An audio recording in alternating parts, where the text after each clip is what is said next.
In 1966, an American sniper named Carlos Hathcock, who later became legendary, was on a mission to find a sniper known as the Apache. The Apache was notorious for inflicting gruesome tortures on captured American soldiers during interrogations.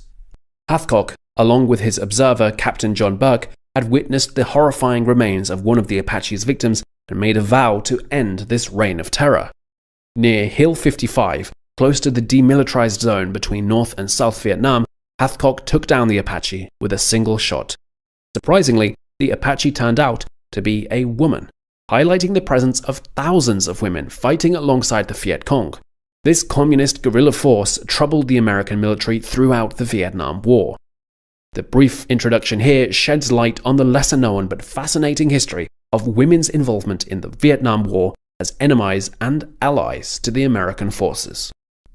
In 1954, following the French defeat at the Battle of Dien Bien Phu, American involvement in Vietnam began. The following peace talks led to the division of Vietnam into two countries, North Vietnam, or the Communist Democratic Republic of Vietnam, and South Vietnam, Non-Communist Republic of Vietnam. While the North Vietnamese initially agreed to abide by the peace agreements, they soon started planning to take over the South. In the early 1960s, their campaign to destabilize and conquer the South intensified. Concerned about the South Vietnam's government vulnerability, the US government began providing aid through money, equipment, and military advisors. By 1965, it became evident that simply sending aid and advisors would not save South Vietnam. American military involvement escalated, with over 500,000 troops deployed to the country. Among the people involved in the conflict, both on the front lines and behind the scenes, were women, some of whom played significant roles. The North Vietnamese utilized a network of roads, tunnels, and trails known as the Ho Chi Minh Trail to transport troops, equipment, and supplies from North to South Vietnam. The trail was named after Ho Chi Minh, who led North Vietnam to independence and served as its president. Contrary to the name, the trail was not a single dirt track, but a complex system of many trails. A significant portion of the trail ran alongside the South Vietnamese-Cambodian border. The North Vietnamese understood that increased US involvement in the war, including sending troops into Cambodia, would strengthen the anti-war movement in the United States. President Nixon's secret order to send troops into Cambodia in 1972 drew sharp negative reactions and embarrassed the Nixon administration. However, President Johnson and Nixon recognized the need to impede the flow of weapons and supplies along the trail to prevent the war from persisting endlessly. Thousands of Vietnamese women, primarily young and dedicated to the communist cause, worked on the trail. They played vital roles in cutting tracks, constructing tunnels and bridges, and driving trucks through challenging jungles and mountainous terrains. Many of the casualties on the Ho Chi Minh Trail were women, as the area was heavily bombed during the war. Historians, both Vietnamese and international, acknowledge the significant contribution of these women to the war effort. They believe the war could not have been won without the dedication and hard work of the women who labored on the Ho Chi Minh Trail.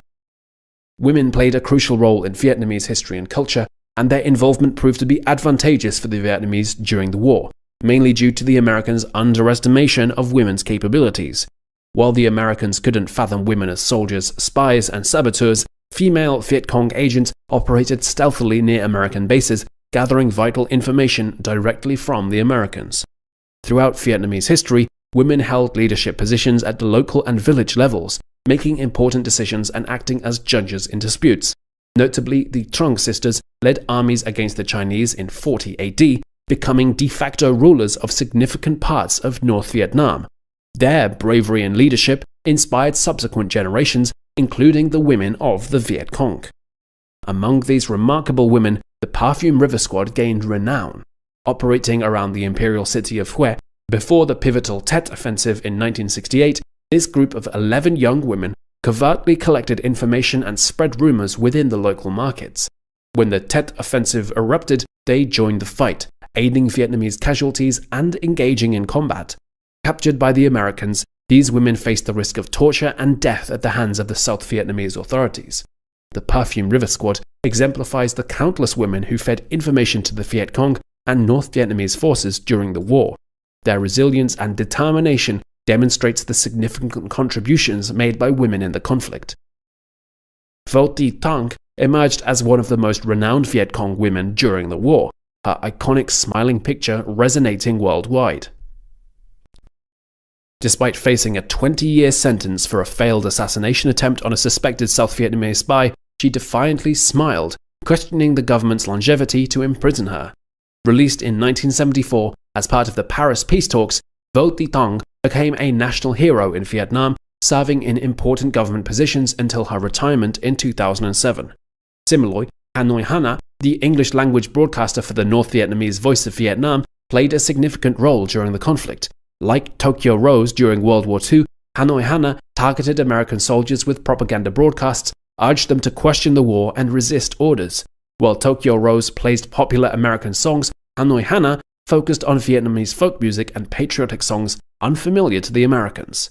Amid the war's complexities, the tragic plight of the ladies of the night unfolded.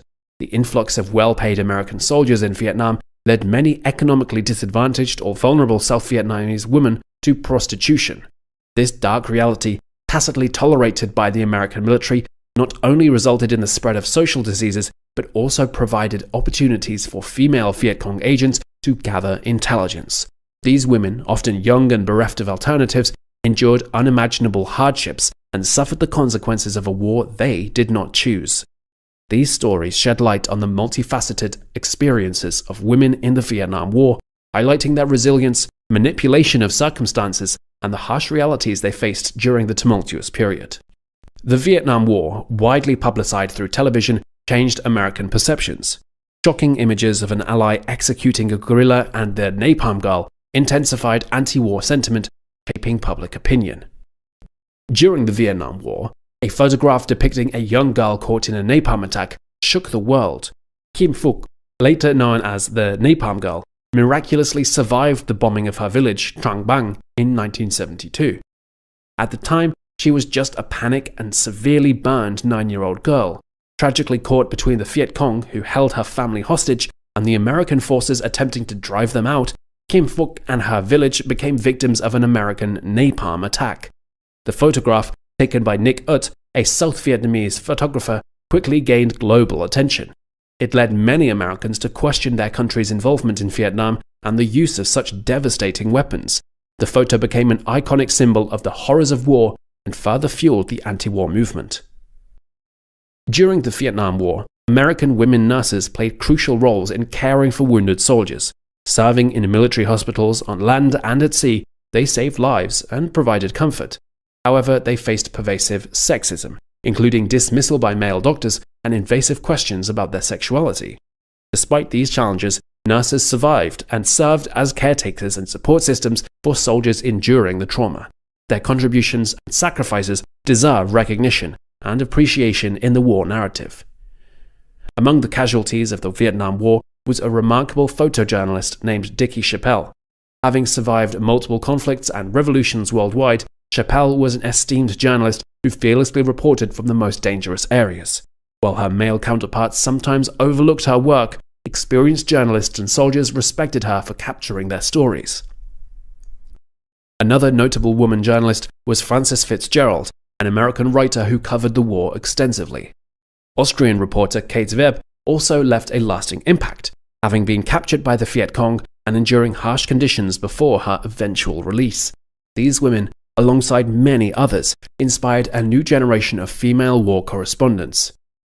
Thank you for watching this video highlighting the contributions of women during the Vietnam War. If you found this content informative and engaging, please consider liking and sharing it with others who might be interested. We encourage you to leave your comments and thoughts down below as we value your feedback and insights. See you in the next video.